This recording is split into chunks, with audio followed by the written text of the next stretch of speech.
Bonjour à tous. Et bonjour à toutes. Nous sommes au golf de Montgriffon aujourd'hui. Pour tester un hybride. Un hybride de la marque. D'un grand serpent. Voilà. Qui s'appelle Cobra. Alors c'est un hybride de la gamme donc DS Adapt. Voilà. Hein, qui a le fameux multi-réglage plus de 50, c'est ça 33. 33. 33 réglages avec le code barre qui permet de parvenir. Avec le téléphone, de trouver ce qu'il nous faut. De trouver l'application qui va vous permettre de le régler à votre main. Un club magnifique que nous testons immédiatement pour vous dire dans les minutes qui viennent tout ce que nous en pensons.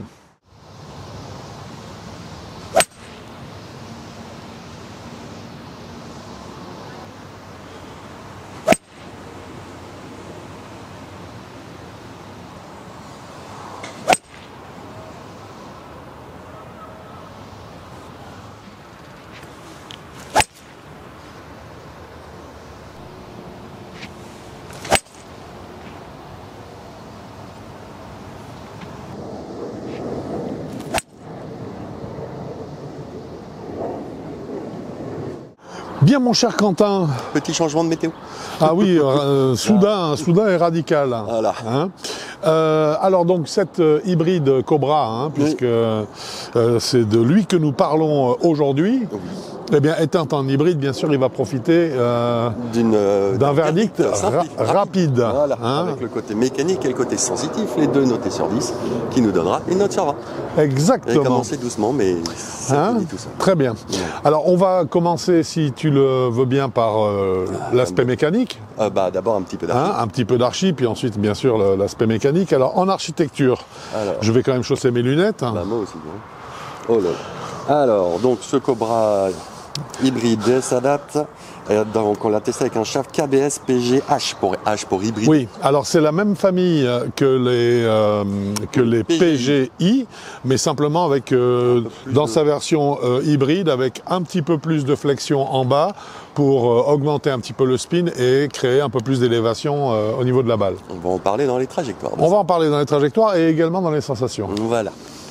Alors, il existe en numéro 2 à 17 degrés, un 3 à 19 degrés, un 4 à 21 degrés. Qui est celui que nous avons testé. Voilà, le 5 à 24 degrés, le 6 à 28 degrés.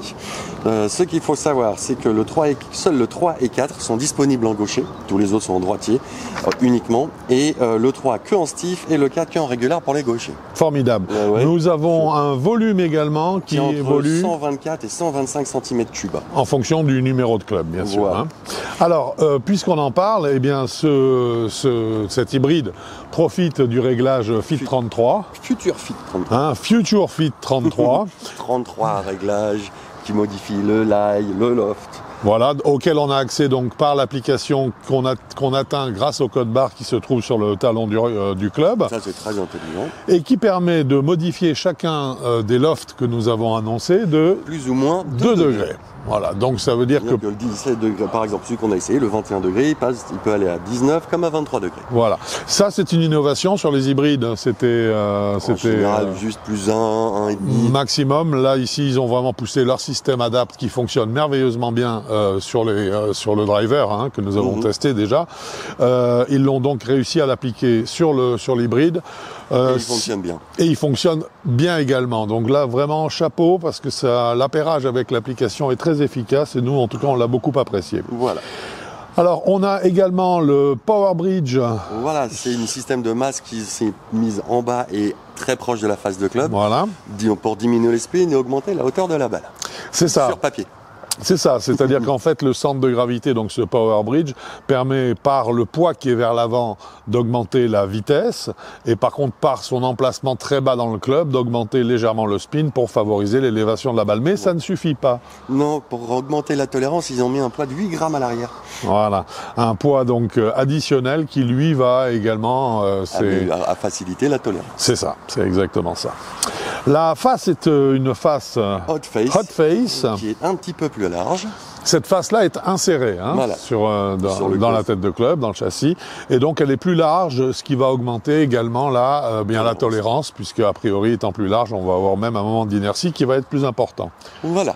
C'est à peu près tout. Pas mal pour un hybride petite tête, il y en a. Oui, pas mal de choses à dire sur un club aussi petit. Voilà.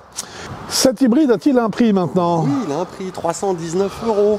319 €. Et pour nos chers membres fans, si vous passez par nous, par notre fiche technique que vous trouvez en pied de page de notre site internet avigolf.com, vous la remplissez, on vous aide à choisir le bon shaft qu'il vous faut, et à partir de là, vous avez une réduction de 12% sur cet hybride. Alors j'en profite pour glisser que notre site va évoluer, hein, que nous sommes en pleine construction, donc malheureusement toutes les mises à jour ne sont pas faites, je dirais, au fil des vidéos qui sortent. Une grosse mise à jour. Là. Voilà, parce qu'on est en train de réaliser une vraiment grosse mise à jour, ce qui nous prend beaucoup de temps, mais à l'arrivée, je pense que tout le monde sera très heureux de la nouvelle formule qui vous sera proposée sur le site.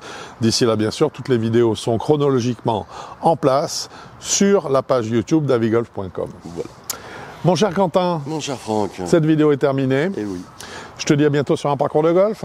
Ou sur avigolf.com. Par exemple. Bon golf à vous. Au revoir.